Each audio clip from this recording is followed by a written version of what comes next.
अस्सलामुअलैकुम। मेरा नाम कीले मरियम है। आज आखिरकार मैंने अपने इस्लाम में आने की कहानी आप लोगों को बताने का फ़ैसला किया है। पहले मैं अपनी कहानी बताने में थोड़ा सा हिचक रही थी क्योंकि ये बहुत पर्सनल चीज़ है, पर अब मैं अपनी कहानी बताने में खुद को कंफर्टेबल फ़ील कर रही हूँ। तो मैं बचपन से शुरू करती हूँ क्योंकि मुझे लगता है पूरी बात सही से समझने के लिए मेरा बचपन जानना बहुत ज़रूरी है, क्योंकि मज़हब खुद ज़िंदगी का एक बहुत बड़ा हिस्सा होता है। तो मेरी पैदाइश और मेरा बचपन कनाडा के एक बहुत छोटे और रूढ़िवादी शहर में हुआ था। मैं बहुत सारे अलग अलग मज़हब, अलग अलग तहज़ीब के लोगों के साथ बड़ी नहीं हुई। मेरे आसपास के ज़्यादातर लोग या तो सफ़ेद अमेरिकन थे या फिर एथियस्ट यानी मुल्हिद जो खुदा को नहीं मानते। तो मैं ईसाइयत और मुल्हिद लोगों को ही जानते हुए बड़ी हुई, और सही में मुझे मुल्हिद क्या है ये नहीं पता था। इसका मतलब मुझे 9वीं क्लास में पहुंचकर पता चला। मेरे आसपास अलग अलग कल्चर या समुदाय के लोग नहीं थे, और मैं इसलिए ज़्यादा अलग तरह के लोगों के बारे में भी नहीं जानती थी। मैं ईसाई मज़हब को मानते हुए बड़ी हुई, पर हम बहुत सख्ती से इस मज़हब को प्रैक्टिस नहीं करते थे। बस इतना कि हम हर संडे को चर्च जाते थे। तो ईसाइयत को लेकर और बच्चों की तरह मेरे भी दिमाग में बहुत सारे सवाल आते, जैसे ईसाई मज़हब क्या है, यह मज़हब कैसे काम करता है। तो एक चीज़ जो मुझे हमेशा सोचने पर मजबूर करती थी वह थी ट्रिनिटी, यानी खुदा, पुत्र और पवित्र आत्मा, इन तीनों का एक खुदा में होना, नऊज़ुबिल्लाह। और मुझे याद है कि एक बार मैंने अपनी माँ से भी पूछा था कि क्या जीसस यानी ईसा अलैहिस्सलाम खुदा हैं। तो मेरी माँ ने मुझे समझाया कि जीसस यानी ईसा अलैहिस्सलाम खुदा के बेटे हैं, नऊज़ुबिल्लाह। और हम तब ऐसा ही अकीदा रखते थे, पर अब जाहिर है मैं जानती हूँ कि ऐसा नहीं है, और यह बात मुझे बहुत उलझन वाली लगती थी। मैं यहाँ यह साफ करना चाहूँगी कि मेरा मकसद किसी मज़हब या किसी इंसान की बेइज्जती करना बिल्कुल भी नहीं है। आप जो अकीदा रखना चाहते हैं या आप जो अकीदा रखते हैं उसे रखने में आप बिल्कुल आज़ाद हैं। मैं किसी को यहाँ जज नहीं कर रही, मैं किसी को यहाँ नीचा भी नहीं दिखा रही। आप अपना अकीदा या यकीन रखने में बिल्कुल आज़ाद हैं, और मैं आपके इस फैसले की इज़्ज़त करती हूँ। यह सिर्फ मेरी बात है कि बड़े होते हुए मेरे दिमाग में ईसाइयत को लेकर बहुत से सवाल आते थे, और मुझे लगता था कि ईसाई मज़हब मेरे लिए नहीं है। जब मैं 13 या 14 साल की थी तब मैं क्लासेस गई। ये क्लासेस अपने मज़हब के अकीदे को और ज़्यादा पुख्ता बनाने के लिए की जाती थी। ये क्लासेस सप्ताह में एक बार थी, और वहाँ जाकर हम ईसाई मज़हब को और अच्छे से पढ़ते थे, यानी हमें बैप्टाइज्ड किया जाता था। और इस कन्फर्मेशन क्लास में मेरी एक टीचर थी जिनकी एक बात मेरे दिमाग में बैठ गई थी। उन्होंने हमें पूरी सच्चाई के साथ यह बताया कि बाइबल के कुछ हिस्से हैं जो कि गलत हैं, और हमें नहीं पता था कि वो हिस्से कौन से हैं, क्योंकि उन्होंने बात को इस तरह से समझाया कि मानो यह एक टेलीफोन का गेम है और यह बहुत सालों से आगे बढ़ाया जाता रहा है, तब तक जब तक इसको लिखा नहीं गया। इससे पहले इसे लिखा नहीं गया था तो सही मायनों में इसे संभाला नहीं गया, इसलिए इसमें कुछ हिस्सा गलत हो गया। हमें इस तरह से यह बात बताई गई, और मैं उनकी बहुत एहसानमंद हूँ कि उन्होंने हमें सच बात बताई। और जब मैं 15 या 16 साल के आसपास की थी तब मैं बहुत शिद्दत से अपने मज़हब के मुताल्लिक़ सवाल करने लगी थी। मुझे लगता है और बच्चों की तरह यह वक्त मेरी ज़िंदगी का बहुत सोच विचार करने वाला वक्त था। हर शख्स की ज़िंदगी में एक ऐसा वक्त होता है जब वह कुछ अलग चीज़ों के बारे में बहुत सोचता है, जैसे उसके वजूद के बारे में, जब आप नहीं रहोगे तब क्या होगा उस बारे में। तो मेरे लिए भी ये बिल्कुल न शांत बैठने वाले ख्याल थे, और इस वक्त मुझे मेरी दुनिया में होने पर सवाल पैदा हो रहे थे, और उस वक्त मैं बहुत सारे मुल्हिद लोगों से घिरी हुई थी। तो शायद यह वजह भी हो सकती है कि मैं अपने मज़हब पर सवाल उठाने लगी थी। इस माहौल ने मुझे सोचने पर मजबूर किया कि मैं कैसे यह जानूं कि यह मज़हब यानी ईसाइयत सच्चा मज़हब है, वो भी तब जब दुनिया में बाहर बहुत सारे मज़हब मौजूद हैं। पर मैंने कभी किसी दूसरे मज़हब को जानने की कोशिश नहीं की। तो यही वक्त था जब मैं पता करूं कि मैं किस मज़हब को मानूंगी। इसलिए मैंने कुछ मज़हबों को पढ़ना शुरू किया।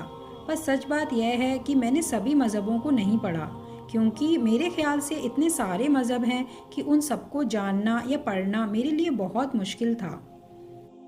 पर मैंने पैगन, विक्का, बुद्धिस्ट और हिंदू मज़हब को जानने की कोशिश की।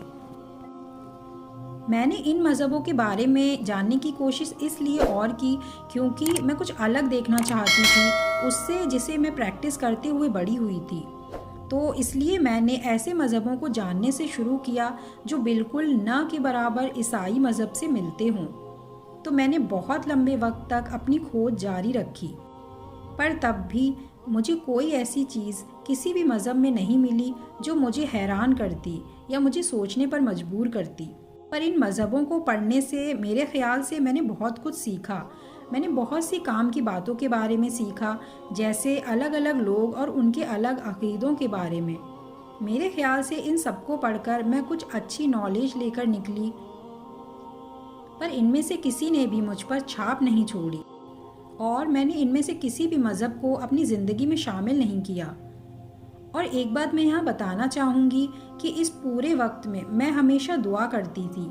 कभी मैं गॉड से दुआ करती या फिर कभी ऐसे ही किसी बहुत ऊंची शक्ति से दुआ करती या फिर कभी यूनिवर्स से। मैं कब किससे दुआ करती यह इस चीज़ पर निर्भर था कि उस वक्त मेरे दिमाग में क्या चल रहा है या उस वक्त मैं किस मज़हब को पढ़ रही होती थी। और इस वक्त तक मैंने इस्लाम या यहूदी मज़हब या और किसी मज़हब जो कि इब्राहीम अलैहिस्सलाम के मज़हब से जुड़ा हुआ हो उसे जानना शुरू नहीं किया था। इस वक्त मेरे आसपास कोई मुसलमान नहीं था, तो इसलिए मैं इस्लाम के बारे में ज़्यादा कुछ नहीं जानती थी। बस मुझे इतना पता था कि मुसलमान उसी खुदा पर यकीन रखते हैं जिस पर ईसाई मज़हब के लोग रखते हैं। और मैं यह सोचती थी कि मैं जिस मज़हब में बड़ी हुई उससे बिल्कुल अलग मज़हब को मैं जानूंगी। तो इसलिए मैंने इस्लाम के बारे में बिल्कुल भी नहीं सोचा। मैं इस्लाम के बारे में जानती नहीं थी, पर उस वक्त एक बहुत इंटरेस्टिंग बात जो मेरे अंदर थी, मैं इस्लाम विरोधी कभी नहीं थी और अगर कोई इस्लाम के विरोध में बातें करता तो मैं उससे बहस करने लगती थी और मुझे ऐसी सोच या बातें बिल्कुल भी पसंद नहीं थी। वैसे और भी भेदभाव करने वाली चीज़ों के मैं ख़िलाफ़ थी, पर इस्लाम विरोधी बातों या सोच के लिए मैं बहुत ज़्यादा दिल से ख़िलाफ़ रहती थी। मुझे नहीं पता था मैं ऐसा क्यों महसूस करती हूँ, पर मुझे यह पता था कि मुसलमान ऐसे लोग नहीं जिनसे डरा जाए। मैं हमेशा सोच में पड़ जाती थी जब लोग यह बताते कि मुसलमान कितने डरावने होते हैं या फिर जब वो लोग मुसलमानों के ख़िलाफ़ बुरी बातें करते थे। पता नहीं कैसे, पर मैं बहुत ज़्यादा इस बात को जानती थी कि मुसलमानों के ख़िलाफ़ मीडिया के द्वारा प्रोपेगेंडा चलाया जाता है। ये प्रोपेगेंडा जो लोग इस्लाम से नफ़रत करते हैं उनके द्वारा भी चलाया जाता है। मैं यही सोचती थी कि लोग किसी के बारे में ऐसा कैसे सोच सकते हैं कि वो बुरे हैं और उनकी सभी पीढ़ियाँ भी बुरी हैं, और कोई एक समुदाय कैसे पूरा बुरा हो सकता है और हम अच्छे। मैं वाकई में कभी नहीं समझ पाती थी कि लोग ऐसी बातें क्यों करते हैं।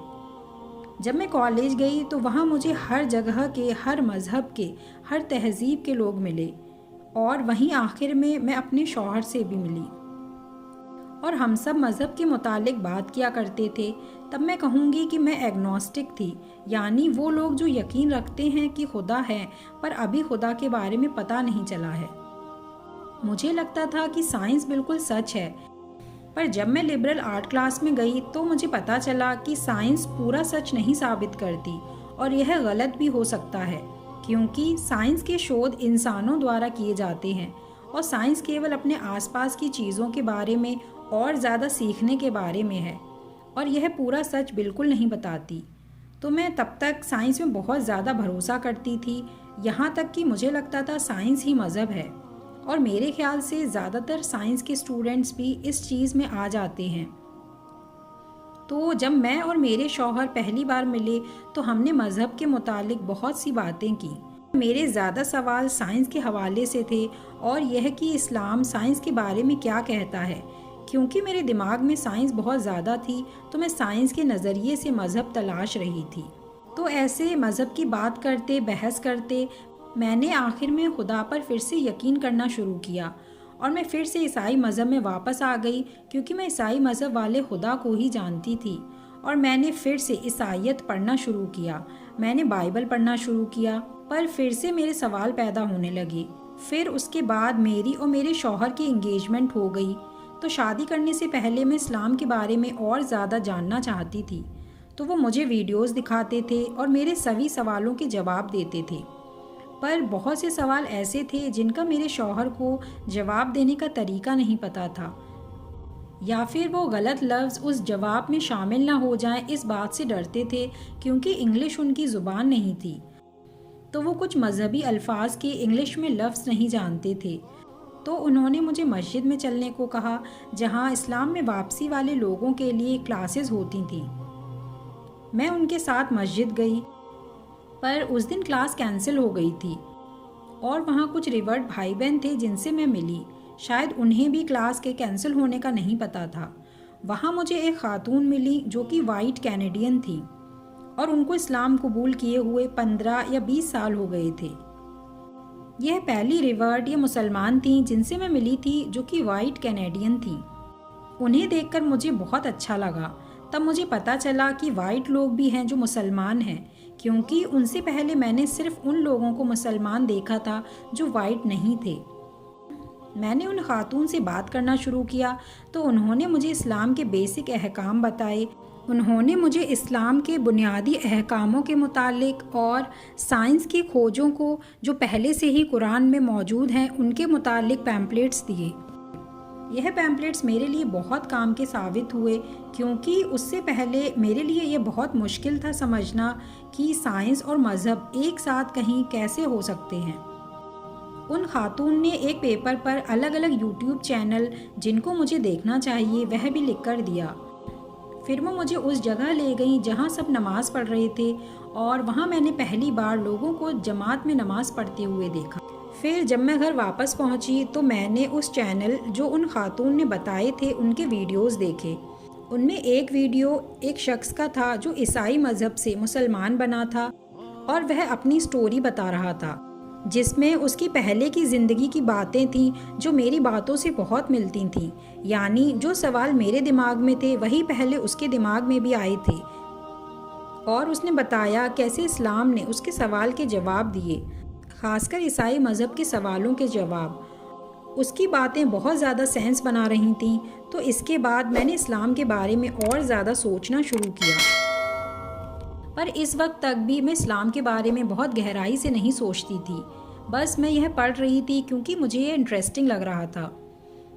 फिर मेरा निकाह हो गया, और मैं निकाह के बाद भी ईसाई ही रही, और मेरे शौहर मुसलमान। हम कभी कभी मज़हब की बातें करते थे। फिर निकाह के बाद मैंने इस्लाम को और ज़्यादा जानने का सोचा। मैं जितना इस्लाम को पढ़ती उतना मुझे लगता कि यह जो मैं खुद अंदर से अकीदा रखती हूँ उससे मिलता है। मैं बहुत से वीडियोस देखती, इस्लाम के बारे में पढ़ती। मैं हमेशा से पढ़ने में बहुत ज़्यादा रही हूँ, इसलिए मैं बहुत पढ़ने लगी। मैं इस्लाम के मुतालिक अलग अलग किताबें पढ़ती। मैं जो भी पढ़ती, अगर उसमें कोई लफ्ज़ आता जिसका मुझे मतलब नहीं पता होता, तो मैं उसे सर्च करके उसके बारे में और ज़्यादा पढ़ती। फिर मैं डिबेट्स देखने लगी, लेक्चर्स देखने लगी, और मैं हमारे पैगंबर मोहम्मद सल्लल्लाहु अलैहि वसल्लम की कहानियाँ देखकर बहुत हैरान हुई। मैं इस्लाम और ईसाई मज़हब में समानता और उनमें क्या क्या अलग है टॉपिक पर भी बहुत वीडियो देखती थी। तो यह सब पढ़ने से मुझे बहुत मदद मिली इस्लाम को जानने में। अभी कुछ वक्त पहले ही मैं अपने शौहर से बात कर रही थी कि कैसे इस्लाम में आने से पहले मैं उनसे छुपकर पढ़ा करती थी। मैं ज़्यादातर तब वीडियोज़ या लेक्चर्स देखती या कुछ पढ़ती थी जब मेरे शौहर काम पर चले जाते थे। मुझे नहीं पता था कि मेरे शौहर यह सब नोटिस करते थे। लगता था मैं उनसे छुपा रही हूँ, पर अब पता चला कि उन्हें पूरे वक्त पता था कि मैं क्या कर रही थी। फिर लगातार 2-3 महीने तक रिसर्च करने के बाद मैंने फ़ैसला किया कि मैं इस्लाम कबूल करूँगी। यह बात मैंने अपने शौहर को बताई, और यह भी कि मैं इस रमज़ान में रोज़े भी रखूँगी। और मैंने रोज़े रखने शुरू किए। तो पहले हमने सोचा कि मैं रमज़ान के पूरे होते ही इस्लाम कबूल करूँगी, पर यह नहीं हुआ क्योंकि बहुत सारी चीज़ें थीं। यहाँ अभी सब बताना या उनके बारे में बात करना पॉसिबल नहीं है, पर इसका एक हिस्सा यह था कि मैं हिजाब करना चाहती थी। मैंने जैसे ही हिजाब के बारे में पढ़ा कि ये कितना ज़रूरी है और ये क्यों करना चाहिए, तो उसी वक्त मैंने सोचा कि मैं भी हिजाब करूँगी। पर यही शायद मेरी गलती थी, क्योंकि मैं फ़ौरन हिजाब करना चाहती थी, पर अंदर से मैं नर्वस थी, क्योंकि मुझे पता था अगर मैं हिजाब करूँगी तो लोगों को पता चल जाएगा कि मैं मुसलमान बन गई हूँ। तो मैं इसलिए बहुत नर्वस थी। और दूसरा कारण इस्लाम में देरी करने का यह था, मुझे लगता था कि मैं बहुत सही से इस्लाम पर अभी नहीं चल रही, क्योंकि मैं 5 वक्त की नमाज़ सीखना चाहती थी, फिर पढ़ना चाहती थी। मैं बहुत सारी चीज़ें थीं जो मैं सीखना और करना चाहती थी। मैं एक बेहतर इंसान बनना चाहती थी। तो मुझे लगता था मैं अभी इतनी अच्छी नहीं बनी हूँ कि मैं हिजाब पहनूँ। पर मुझे नहीं पता था कि आप पूरी तरह से इस्लाम में दाखिल होने के लिए परफेक्ट नहीं हो सकते। आप इम्परफेक्ट होकर भी इस्लाम में आ सकते हैं, क्योंकि कोई भी पूरी तरह से परफेक्ट नहीं होता और हम इंसान इसी तरह के होते हैं। तो इसलिए इन बातों की वजह से मुझे लगभग 2 साल लग गए इस्लाम कबूल करने में। पर जब मैंने इस्लाम कबूल किया तब तक मैं नमाज़ पढ़ना जान गई थी। मैंने इस्लाम में आते ही हिजाब करना शुरू कर दिया था। यह सब चीज़ें करने में मुझे परेशानी नहीं हुई, क्योंकि मैं इनके बारे में बहुत पहले से सोच रही थी। इन 2 सालों में मैं अपने आमालों को लेकर भी बहुत संजीदा रहती थी। मैं रोज़े रखती थी, पर मुझे इस बात की चिंता रहती थी कि पता नहीं यह काउंट हो रहे होंगे या नहीं। और मुझे यह भी लगता था कि कभी भी कुछ भी हो सकता है और मैं इस दुनिया को गैर मुसलमान होकर नहीं छोड़ना चाहती थी। तो आखिरकार 2 साल बाद मैंने इस्लाम कबूल कर लिया और मुसलमान बन गई। यह मेरे लिए बहुत खुशी का वक्त था। तो यह थी मेरी इस्लाम में आने की कहानी। उम्मीद करती हूँ आपको पसंद आई होगी। Thank you all for watching, and please like and subscribe if you would like to see more.